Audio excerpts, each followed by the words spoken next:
maging masaya tayo, kailangan nandito si Butod. That's yung topic natin today, di ba? So this is my BFF, okay? My best fake friend, di ba? Red na red, di ba? Marcos Araneta ang datingan. So, yung friend ko lagi nakaganito, likod niya, di ba? Yung kamay niya laging pungkol. Yung kamay ni Butod laging pungkol. Tapos malungkot lagi kasi laging sabog. Bakit malungkot ang beshi ko? Kaloy man. Ayan. So, ito siya. Beshi, ha? So, alam ko, nagluluto ka ngayon. Niluluto mo ang hearing tomorrow sa PCSO na hinaharang mo si Rafi Tulfo para mag-negotiate. Dahil ang nakasalalay dito, ang 900 billion pesos kada taon na kukubrahin yung magkakamag-anak. Malungkot ka pa rin. Iatay ka, mudlo kapag ihapon. Magyuko-yuko. So, eto na siya. Malungkot naman ang besye. Nabusog naman ng wine. Nabusog ng pira ng bayan. Butod gayapon. Diyan ka muna. Paluoy-luoy. Abi mo paluluoy. Paawa-awa. Nagpapaawa ang giyatay. Ang alpo-totot. Anyway. Yeah. Actually, matagal na to sa akin. Niregalo sa akin ng aking friend. Buti na lang, niregaluhan ako nito. Ang bonggang-bongga. So, isang kahapon, naglilinis ako, bigla ako nakita to. Ay, baka ng Genemis! Kamukha ni Lisa Smugs! Magamit niya kahit ang props. Okay, so ito na siya ngayon. So, kahit na nilulunok niya yung pera ng bayan, malungkot pa rin ang besin niyo, si Lisa Smugs. At syempre, hindi kumpleto ang barkada kung wala ang kanyang underdesayang kuting. Malungkot din. Malungkot ka, tiyan mo. Alam mo, sa totoong buhay, nagberde-berde na yung nito nagberde-berde na yung mukha niya. Malungkot ka pa rin, wala ba tayong polvoron ngayon, Dong? Dong, wala bang polvoron today? Bili ka na, Dong, ha? So, walang polvoron today, malungkot daw siya. Political Witch Boy is watching. Alright. So, ngayon mga palangga, abang si Kuting. I love you, Kuting. Kuting. Teka lang, Kuting. Ay, tiya, baguhin natin ang mga kaganapan dite at mayroong, wait lang diyan mo na si Kuting. Okay? Nako, actually, an intro pa lang natin to, pero mamaya iiyak kayo. Ha? Iiyak kayo sa ginagawa ng Gina Yupak na na to, Kuting. Kuting! Gusto mo mag-puppet show na lang kayo. Magandang umaga mga bata! Kuting! Kuting! Okay, syempre, hindi kumpleto ang barkada kung hindi kumpleto ang pamilya. Alright. Tawagin na natin yung taga-Congress. Dali na ako tinga, dyan ka muna. Pero ang sarap kasi niya Okay. Tawagin natin yung taga-Congress. Ito na siya. Tambaluslos! Siyempre, papatalo ba si Tambaluslos, di ba? Gaganon-ganon si Tambaluslos, di ba? Duduling-duling yan, tingnan mo yung mata, ang liit. So, this is Tambaluslos. So, ito lamang ay nagsasalarawan na itong mga puppet na ito, di ba? Ang ating bansa ay isang puppet show. Di ba? Isang puppet show, may Kuting, di ba? Nasugapa sa pulburon, may Tambaluslos, nasugapa sa pera, at lahat sila sugapa at merong Betty Butod. Di ba? Nakakaloka. Walang kabusugan ng mga jutang G natin, malalaka ng tiyan. Okay? Ay. Ayan na, nag-boost-ad na si Inday, Ganyan talaga siya sa totoong buhay. Okay, seryoso na tayo, mga kapalangga. Intro lang yan. So, naiulat ko sa inyo na nininegotiate ng kampo ni Lisa Smugs. Okay, dito nga po. Ni Lisa Smugs at ni Robles, ni Langka, itong hearing na darating tomorrow dyan sa Pilipinas. So, ang ang questionabling bayaran na ino-offer nga is 1 billion for Tulfo. That's a question, okay? Natatanggapin ba niya o tinanggap niya na ba? I don't know. Okay? Dahil wala pa yung puting ahas dun sa likod mamaya nandoon na siya. And 400 million for Pimentel. Okay? Ngayon, bagong Pilipinas, mahal ang bigas, sabi ni Benny Fardo. So, narinig ninyo, mga palangga, mga kababayan, narinig ninyo kung gaano kadurobo itong gobyernong ito. Dahil nga, mismo sa bunganga ni Lisa Smugs. Okay, pakita ko muna to. Doon sa bibig niya na sa video na sama-sama tayo maging milyonaryo. Alright? Actually, 671,000 views na siya sa TikTok. By the way, this is my TikTok account. Baka nakikita yung sexy, yung hubad kong hubad kong picture. Charing-charing lang. Okay. Here. See that? So that's my TikTok account. Okay, that's my legit TikTok account. It's only 22.9 thousand followers. Ayan. So, ayan si Lisa Smugs. 671 ang views. Ito yung video na. Or should I say Millionario? Just wanted to wish you a happy 60th birthday. Ako, senior citizen ka na, ha? Dapat payat ka na to be as sexy as Shay. Alam mo, sexy siya, no? Love you, Mel. I wish you all the best today and for the next 60th year. Big hug. Happy birthday. Thank you for everything you've done for me, my family, for my husband. Sama-sama tayo, babago muli para maging milyonaryo. Ayan. Sama-sama tayo para maging milyonaryo. So, dyan sa video na yan, di ba, ang kapal ng mukha, akala mo, magpa-sexy ka na para maging ka-sexy ka ni yung josawa ni, yung jowars ni Klangka. O, akala mo naman sexy ang gaya. Sexy ka ba? Ha? Oh, sexy daw siya. Sige, pagbigyan na natin. Okay. So, mga kababayan, it's not only million. Okay? Hindi lang million ang kanilang, itong gago to eh. Ayan, hindi lang million ang ninanakaw nyo. Okay? So, ngayon, patuloy ang negotiation kung bubuksan ba ni Raffy Tulfo, idadrag ba niya si Lisa Smugs, itong PCSO, sa taong bayan. Na ipakita sa inyo na hindi lang po million ang kinikita ng hinayupak na itong Betty Butod o Liza Butod, kundi billion. Bakit kamo? The other day, sinabi ko sa inyo, mga palangga, na yung, not the other day actually I think last week, nung inulat ko sa inyo, na ang Pacific Online, yung Pacific Online Corporation, na kung saan, mga palangga, na kung saan ay disqualified na kumpanya na mag-provide ng mga services, okay, ay pinalusot. Pacific Online Systems Corporation, okay? Ito yung binabanggit ni Tulfo, ni Raffy Tulfo dun sa hearing.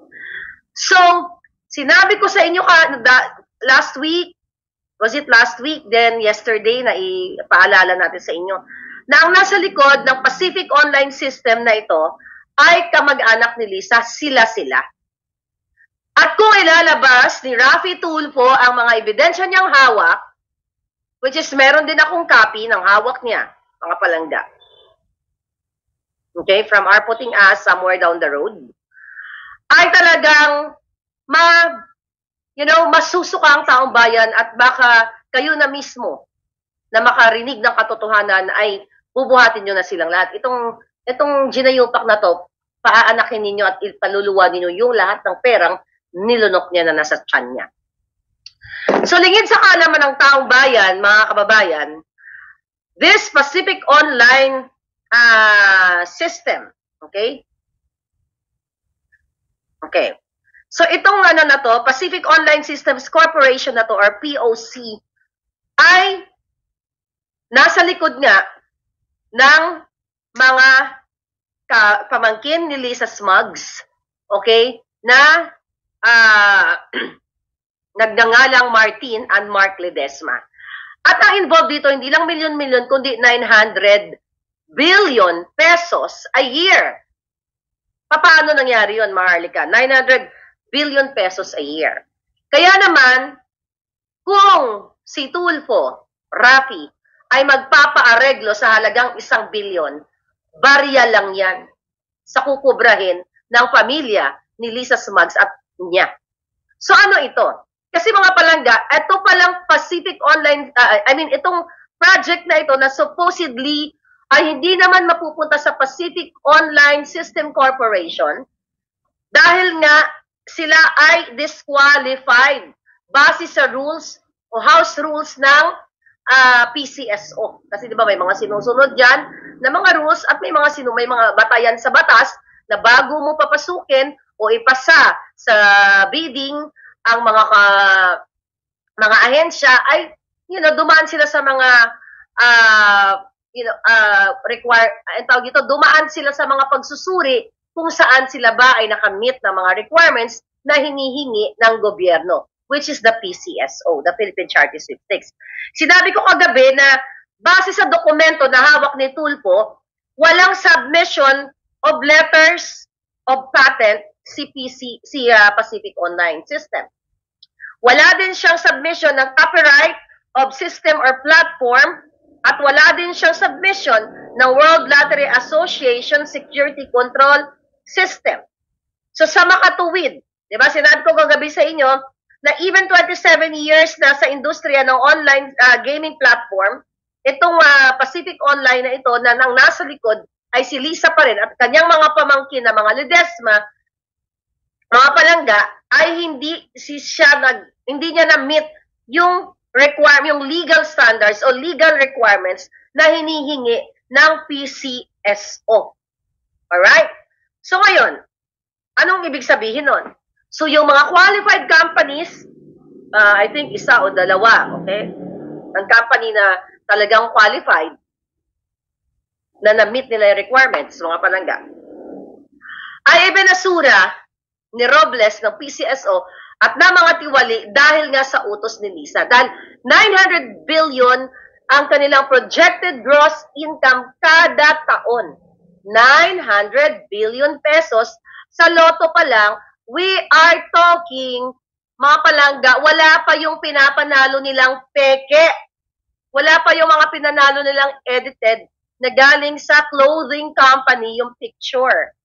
We're just talking, mga palangga, ito pa lang ang babayaran o kikitain nitong itong company na ito na kung saan ay siya ang magsusupply ng mga application kung papaano gawin itong mga betting sa loto o sa sweepstakes. Diba? Sa PCSO pala. Okay? So, ito ay 900 billion na tumataginting, mga palangga. Okay? So, ngayon, ibig sabihin, talagang ang kuting ng norte ninyo at ang kanyang asawa ay talagang, sabi ko nga, itong bigao na ito ay uubusin niya ang dugo ng Pilipinas. Kasi sa kabila ng hindi qualified at hindi sumunod sa mga requirements, sa mga masusing dapat sundin ang mga requirements base sa batas. Okay? Dati sa batas, based on the law of what? RA 9184, the procurement law, di ba? Merong susundin na batas na dapat ay i-comply nila. Pero dahil, mga kaibigan, mga palangginging, ito si Butod, si Lisa Butod, at ito si Mark and Martin Ledesma, okay, ay talagang korap, kawatan, magnanakaw sa pera ng bayan, kahit hindi sila qualified, ay tinakot-takot nila yung winning bidder. Diba? Sabi ko sa inyo, at sinabi na, per instruction ni Tita Lam, diba? Dapat umatras siya, back out or what? Diba? So ngayon, anong dapat gawin ng taong bayan? Kasi itong Pacific online system na ito palangga ay ginamit lamang nitong si Mark and Martin. Magkakasabot yan sila, di ba? Sabi ko nga, hindi lang disqualified itong kumpanya na ito, mga palangga.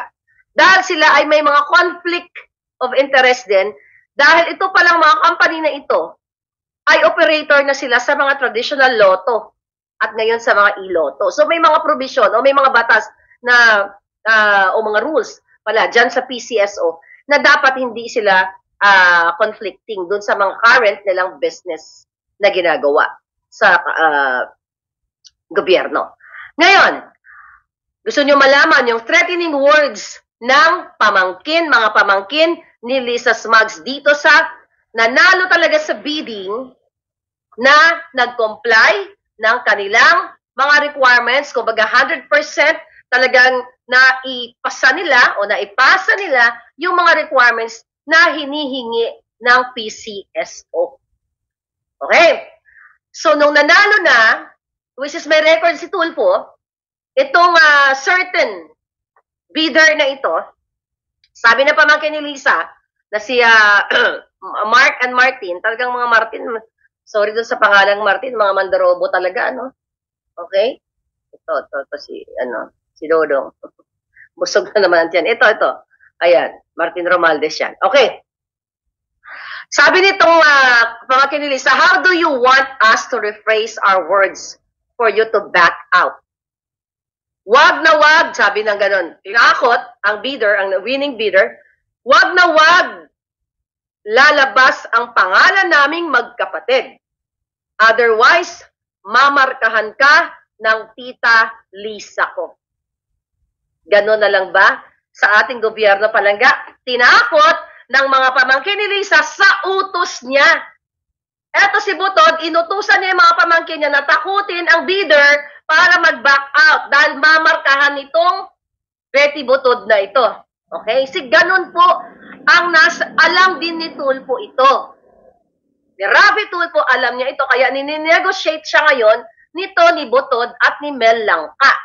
Wala ba tayong Langka? Maka-order nga ng kamukha ni Mel Langka. Okay.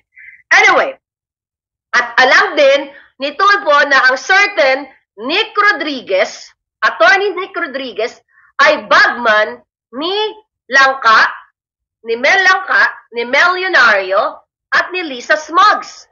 Diba? Attorney Nick Rodriguez, alam din ni Rafi Tulfo yan. So, sinasabi ko sa inyo kasi eto yung mga information na baka hindi ilabas ni Rafi kapag nagkasundo sila sa 1 billion na kabayaran ayon sa ating puting ahas. See that? Ngayon, mga palangga, ang mga kasabwat dito actually, etong sila, dyan sa PCSO, mga palangga, etong si Attorney Pagano, na kung saan ay nag-push o nagsindak-sindak din sa committee ng General Evaluation para paburan, okay, para paburan ang Pacific Online System, which is nga ang nasa likod ay si Lisa Smuggs at ang kanya mga pamangkin, paburan. Ito si Attorney Pagano, siya ay, kumbaga, nanakot din doon. Okay? Tinakot niya ang komite, mga palangga, ng General Evaluation na paboran si Pacific Online. Kasi nga, mamarkahan ni Lisa itong mga taga-PCSO din na sumusunod lamang sa kanilang trabaho. So, yun ang nangyayari sa likod. Isa po ito sa bala ni Tulfo na ngayon pa lang, inuuna ko na sa inyo, kaya aabangan natin sila bukas. So, imagine mo, we're not talking about dito sa dito sa babae ito. Okay? Tatangayang si pangalan niya, si Loan Better. Okay? Yung Loan Better, di ba? Hindi lang yan ang problema natin si Loan Better. Na inedit nila, ginurgur nila ang ulo, whatsoever, tapos sinabing may nanalo. Di ba? Tawa-tawa si Palangga. So, yan ang kwento sa likod nitong PCSO na ito. Huwag nyo, mga kalapalangga, paulit-ulit nyo tong i-repost sa inyong mga Facebook page. Dahil gustong gurgurin ni Lisa Smuggs ang issue na ito. Gusto nilang makalimutan ninyo. And ang kawawa dito talaga, yung mga umaasa na benepisyaryo sana ng Philippine Charity Sweepstakes. At kawawa din kayo mga mananaya sa loto na tinitiis na lang na magdildil ng asin o magkain na lang ng bagoong muna kaya para bumili kayo ng loto ticket nyo. So, speaking of markahan, sulat ko na yung baka hindi ko makalimutan. Mamarkahan lahat ni Lisa. Okay? Okay. Yan. So ngayon mga kaibibig, mga palangga, eto yung nasa likod ngayon na nini-negotiate nila. So, sabi ko sa inyo, i-comment nyo dito kay Tulfo, kay Lisa Smuggs. Okay, lahat ng kaletsihan ni Lisa Smuggs. Ngayon ay nagpakita yata si Butod dyan ng picture sa kanyang Facebook page na together with her students in Western Visayas. May nag-question nga doon, anong tinuturo niya sa estudyante niya? Smuggling subject. Di ba? Smuggling ba ang tinuturo mo? Anyway, for trial lamang yan, yung mga picture-picture niya, mga palabas-palabas na dyan sa kanyang Facebook page. Ito'y kaletsehan lang yan. So, smuggling ang itinuturo nito. Maliban sa pinaka-favorite niyang subject ay smuggling with Michael Ma. Okay? So, ito na ngayon ang favorite nilang subject ay talaga namang itong sa Lotto. Ngayon mga palangga, speaking of mamarkahan ni Lisa lahat. Kahapon, inulat natin sa inyo na nag-release ng memorandum, internal memorandum, ang mga ahensya ng gobyerno para magpalit ng kanilang Facebook profile at gamitin ang mga hashtag na Bangon Pilipinas, 'di ba? Bagong Pilipinas at kung ano-ano mga hashtag na I love Kuting, mga ganun-ganon. Pansinin niyo 'yan sa mga ahensya ng Facebook page ng DOJ, PCSO, PCO, DSWD, Department of Finance at iba pa. So speaking of markahan, nagreklamo sa akin yung mga empleyado ng iba't ibang ahensya, hindi lang sa DOJ, Department of Energy, meron pa, Finance, na sinasabi sa akin, Miss Maharlika, Sunday yung January 28. Family day namin yon. Puwersahan kaming pinapa-attend dito sa kick-off rally na ito. It should be kick-out rally dapat. Dapat kick-out rally. Dapat yan palangga. So pinipilit ang mga nanay, tatay, ang mga trabahador o mga empleyado sa ahensya ng gobyerno para umattend dito sa kick-off rally na ito ni Kuting. At kung hindi ma-attend ay mamarkahan at pwede nilang tanggalin sa trabaho. Buha ka ng ina, di ba mga palangga? Jutang Jenemes. Family na yun. What if kung may scheduled, may mga scheduled event na kayo, like yung iba, pumupunta ng Tagaytay, pumupunta ng Manila Zoo, pumupunta ng park at kung saan man nakaschedule yung mga anak. Pero dahil puwersahan ang memorandum na ipinalaganap sa buong Pilipinas, sa bawat ahensya ng gobyerno, itong mga pamilya, nanay at tatay na meron dapat silang pupuntahan, magsimba sila, magpiknika sila mag-anak, forced to go to kick-off rally o dapat kick-out rally dyan sa Quirino Grandstand sa January 28. So ito po ay malinaw na diktadurya. Diktadurya. Dahil kapag hindi ka umattend, tama nga nung sabi sa atin ng isang puting ahas, na mamarkahan kayo ni Lisa dahil yun ang utos niya. Pag hindi kayo umattend sa kick-off rally nila, mamarkahan kayo at pwede kayong tanggalin. Even mga kapulisan. Dan ang unang nag-ibigay sa atin ng info dito ay pulis, mga palangga.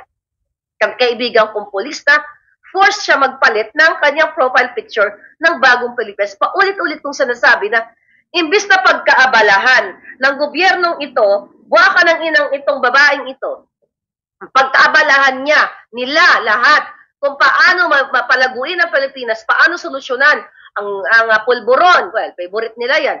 Lahat ng problema, you know that already, problema natin sa Pilipinas.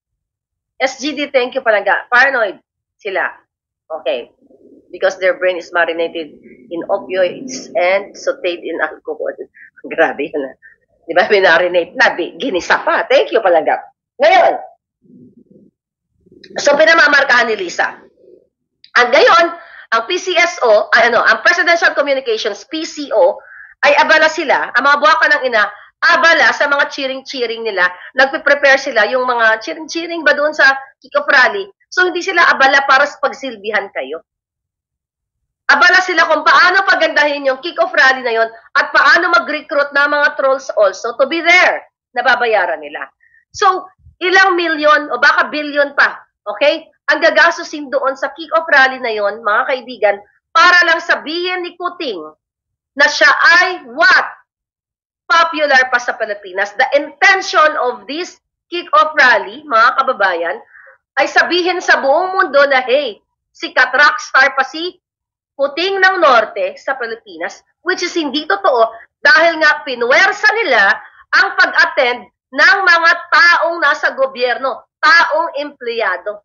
Kasi alam nila na wala ng amor ang mga Pilipino sa kanila dahil sa kahayupan sa ginagawa nilang pambubudol, pagnanakaw ng pera, magsimula kay Michael smuggling sa agriculture na kasabwat ni Lisa, kasabwat ni Marcos Jr., kasabwat nilang lahat. Magsimula, balikan natin si Polboronic Sayarot, balikan natin si Chandy Ramani, lahat ng mga sindikato, balikan natin si Ana Corda na kasabwat ng mga Chinese na mga Polboronic. Ito yung nakikita ng taong bayan. Kahit anong gawin nila, wala nang amor ang Pilipino. Kaya the ultimate goal of Lisa Smugs and Kuting ng Norte is to release the internal memorandum sa lahat ng government agencies. Pilitin kayo lahat. Kayo nanonood kayo, mga pulis kayo. Ito mga pulis kayo. Nanonood kayong lahat. Diba? Kayo mismo, makakapagsabi na ang Maharlika ay kayo mismo na mga brusko dyan. Kayo. Na magsasabi na si Maharlika ay nagsasabi dito ng tamang impormasyon. Okay? So yan ang intention, pipicturean, bibidyoan, ipapakita sa mga tao, bubudulin kayo, oh wow, yung mga tao, yung mahal na mahal pa rin si Kuting. Paano mahal na mahal? Paano sinusuportahan si Kuting? Pinuwersa nga kayo, mga palangga. Pinuwersa kayo, alam na alam, nag-comment kayo dyan. Kailan baka pag nag-comment kayo, mamarkahan kayo dyan ni Lisa Smugs. Kasi nga, binabantayan nila, may mga superior sila, di ba? Sa isang agency, may mataas sa kanila. So, director, managers. So, ang ginagawa, binabantayan yung mga galaw sa Facebook account nila. See that? Nakita niyo mga palangga? Binabantayan. Kung pwede lang nilang hawakan yung Facebook account ng mga government employees, gagawin nila. See? So, ito, mga kababayan, ay pagpapatunay na talagang pulboronic state of government na tayo. Baka talo pa natin yung mga bansa na talamak. Okay? Baka matalbugan natin ang Suriname. Have you heard about the country Suriname? Suriname. Doon nagkikita-kita ang mga pulboronic. Okay? May pinapanood kasi ako sa Netflix niyan, hanapin niyo. Suriname. Okay, mga palangga. Yan ang totoo. Baka yan ang pattern ni Kuting at nila, ito, si Kuting. Yan. Baka ito ang pattern niya doon sa mga bansa na talamak ang pulburon. Alright? May Twitter ako. Yeah, live tayo ngayon sa Twitter. Maharlika. Mag-Twitter na rin kayo. Mag-tweet kayo. So, naalala niyo ang ating expose na patatas na ipinagdamot ni Lisa Smugs ang French fries from Potato Corner, okay, na binayaran ng gobyerno, na inilagay sa Malacanang, na pwedeng lumamon ng fries ay sila lang. So from then on, pinagbabawalan na yung mga picture-picture kapag may mga ganong, let's say, may mga pagkain doon na hindi sila pinapakain, ang pinapakain lang yung mga katulad ng butod, ay pinagbabawalan ang camera. And even now sa Malacanang, kung pwede lang confiscate nila, i-confiscate nila yung, actually they are looking for that, na i-confiscate nila yung mga telepono ng mga empleyado. Okay? Parating na daw sila doon, na pag pumasok, tatanggalin yung mga telepono sa kanila. Kung di ba naman mga pulboroni? Wala nang laya ang Pilipino. Personal property mo ang phone. That is invasion of your privacy and pagsuppress ng karapatan. So nakita niyo mga palangga, yan ang nangyayari ngayon. Sa ginagawa ni Lisa, gusto niyang markahan lahat. Kaya sa bukas, okay, you're talking about Lotto na yan, bodyakan niyo ng bodyakan si Tulfo para isukan niya ang katotohanan. Huwag niyang tanggapin. Sabi nga, nag-comment na kanina, pera-pera lang si Tulfo. Well, we all know that. Pero nag-grandstanding siya, nung nakaraang hearing, so tignan natin kung hanggang saan yun. And with that, talagang aanuhin natin sila. Babahain natin sila ng jutang ginemes o ng buwakan ng ginina. Alright? Okay. Yeah, speaking of recruitment, okay? Patuloy pa rin ang recruitment nila para nga sa kick-off rally na yan at naghahanap din sila ng mga trolls para mag-cover doon. Diba, may mga dugyots na sila. So, Presidential Communications ay patuloy at saka yung grupo ni Tambaluslos, patuloy na nagre-recruit ng mga taong babayaran nila para mag-cover doon sa kick-off rally na yon ni Kuting sa 28 para nga sabihin na gustong-gusto pa ng mga taong bayan ang mga Marcos, which is hindi totoo. And also, di ba, itong si Tambaloslos, ito na ba siya? Ay, ayan, no, parang ika-ika na siya maglakad, di gumagano ganon. So, itong si Tambaloslos, remember, I think that was yesterday, na nakipag-meeting siya sa mga retired military generals para sabi dito, ay nire-reaffirm nila or pinapatunayan nila na, hey, meron pa talagang marami pang mga sumusuporta kay Kuting. Okay? Yung nagre-recruit sila ng mga retired militaries na kaya nilang utuin na sinusuportahan pa raw si Kuting. Para ipakita sa taong bayan na malakas pa si Kuting. See that? Abala itong giatay na itong tamba-tamba, kasi di ba ganun siya maglakad, no? Pag ganon-ganon. Yung itlog niya, wala na kasi siyang itlog. Kasi syempre, pag malaki ang tinai mo, di ba ito, yung itlog mo, kumukupos na, gamunggo na lang yung itlog niya. Ay! Gamunggo na lang yung itlog mo, giatay ka. So ngayon, pinapakita nila sa taong bayan na malakas pa si Kuting at nagre-recruit din sila ng mga retired generals, retired military personnel. Kasi imagine mo mga palangga, ang eleksyon ay tapos na. Tapos na tayong budulin. Tapos ngayon, what's the point of that kick-off rally? The point is, para mag-picture-picture, mag-concert si Kuting, kasi hindi pa siya nag-move on o naka-get over doon sa Coldplay concert, kasi di ba, yan ang gusto niyang gawin. Mag-concert, mag-party. Okay? Actually, may statement siya, di ba? Recently, ang statement niya dyan ay, may statement ng gago dyan. May statement siya dyan, Okay. Sabi niya, by now, alam nyo na music lover talaga ako. Okay?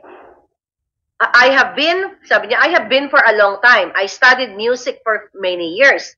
O dapat nagkanta-kanta ka na lang na ulupong ka, na Kuting ka. Sabi niya, and to have somebody like Coldplay, unmissable dapat yun. Okay, di ba? Hindi dapat daw ma-miss yun, sabi ni Kuting. Nakita mo? Sabi ko nga, ano ba ang accomplishment niya? Alam niyo naman, nag-around the world, transfer here, transfer there, ng mga ninanakaw nila, galing sa pera ng bayan, lalo na sa PCSO, sa smuggling and everything. Then, party sa Malacanang, pa-fireworks, party na naman. Walang patapos ang party. Na dapat nakatutok sila sa recovery ng bayan. Di ba? Kasi nanggaling tayo sa pandemic. Pero wala, kung meron man akong pinagsisihan sa buhay ko, sa entire ng buhay ko, ang sumuporta sa mga jutang ginimis na pulboronic. Itong Kuting na ito, kung meron man yung pag-support ko sa dalawang ginayupak na ito, na dapat mawakasan na at magkaroon na ng hangganan ang ginagawa nila sa ating bayan. And now, nataranta sila, mga palangga, nataranta sila sa declaration ni Inday Sara na tatakbo sa 2025. Nataranta din ba kayo? Well, I think kinakabahan na sila. Okay? Kinakabahan ng mga yawa. Hindi naman binanggit ni Inday kung saan siya tatakbo, kung sa Kongreso ba or sa Senado. But definitely, I think, ang basa ko dyan, binuburyong niya lang si Lisa Smugs. Kaya wala nang unity team. Kasi ano mangyayari dyan? Pwede mag-resign si Inday Sara. Okay? Magre-resign siya sa pagka-Vice President, then she will run Congress or Senate. Diba? I don't know kung ano yung kanyang plano dyan, but I think may mga magagandang mangyayari. This is Lisa Butod. May nagtanong This is Lisa Butod palangga. So,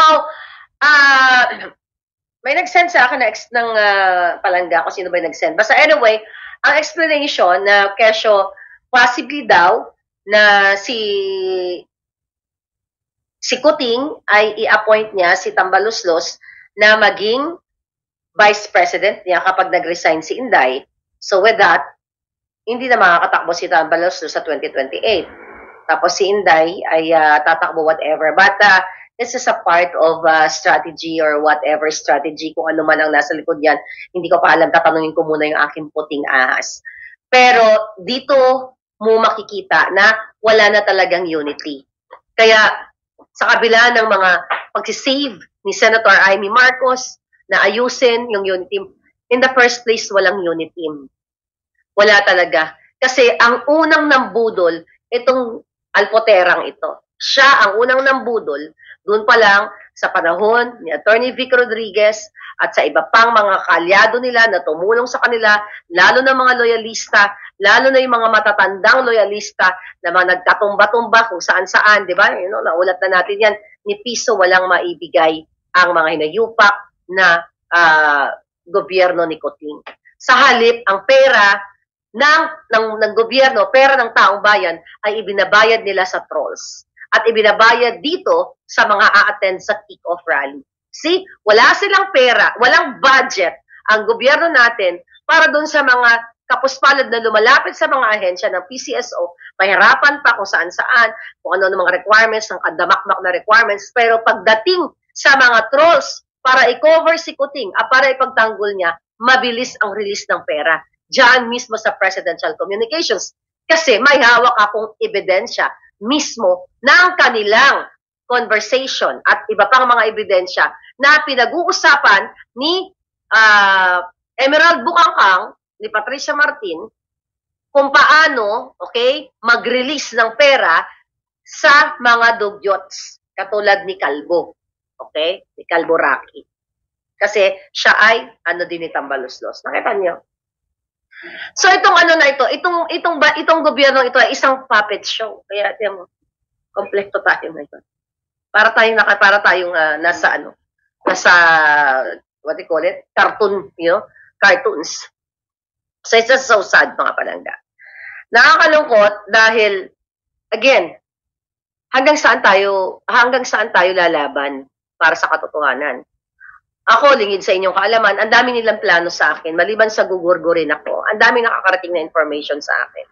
But I'm not gonna mention, other plano nila sa akin kasi I know what they're doing. We will ika-counter ko tong mga to. Hindi lang gurgur. Okay, marami silang plano na patahimikin ako. Sabi ko nga, well, the only thing they can do is to gurgur me. Pero paano, yung bunganga ako nandyan, buong mundo nandyan, baka may tao sa Mars nakakarating nga bells ko kahit paus na. Hindi na ito mapapatahimik. Forever na nakaukit, kung si Lisa ay mamarkahan niya yung mga taong ginagawa lamang ang trabaho na hindi sumusunod sa kanyang evil doings, mga palangga, ang bunganga ni Maharlika ay nakamarka sa mga puso ninyo na kahit napaos na si Maharlika ay patuloy na isinasawalat ang kabulukan ni Botod. Okay? Itong ginayupak na ito, kabulukan ng PCSO, kabulukan ng ng smuggling sa Pilipinas at lahat ng issue. Kaya nga ako, lagi kong sinasabi na mag-speak up day na kayong lahat. You have to get up, speak up. Diba? And pick them up. Diba? I don't know kung ano pa ginagawa ng mga ito. Itong mga brusko na ito. Ano pa ba ginagawa nila? Yung iba sa kanila kasi bayad. Katulad na lamang ni Anacorda at ni Au Browner. Diba? Mga bayad yung mga yan. Okay? Kaluluoy man tayo, mga palangga. Kawawa talaga ang Pilipinas. Hanggang saan tayo? You know what? It's just so sad na maging Pilipino sa Pilipinas. Dito laban ako ng laban eh. Walang pwedeng mag-apak sa akin kahit saan mo ko dalhin. Puti ka man, pula ka man ng kulay. Ipinagtatanggol ko ang lahi natin. Hindi pwedeng apak-apakan si Maharlika. Kahit ganun. Pag sinabing, sige, gaganon ako, di ba? Bunga nga naman, nagatatat, di ba? Kwento ko na sa inyo, di ba? Kahit nabubulol ako, pag naipag-away ako, nabubulol ako eh. Anyway, nabubulol ako sa kamumura.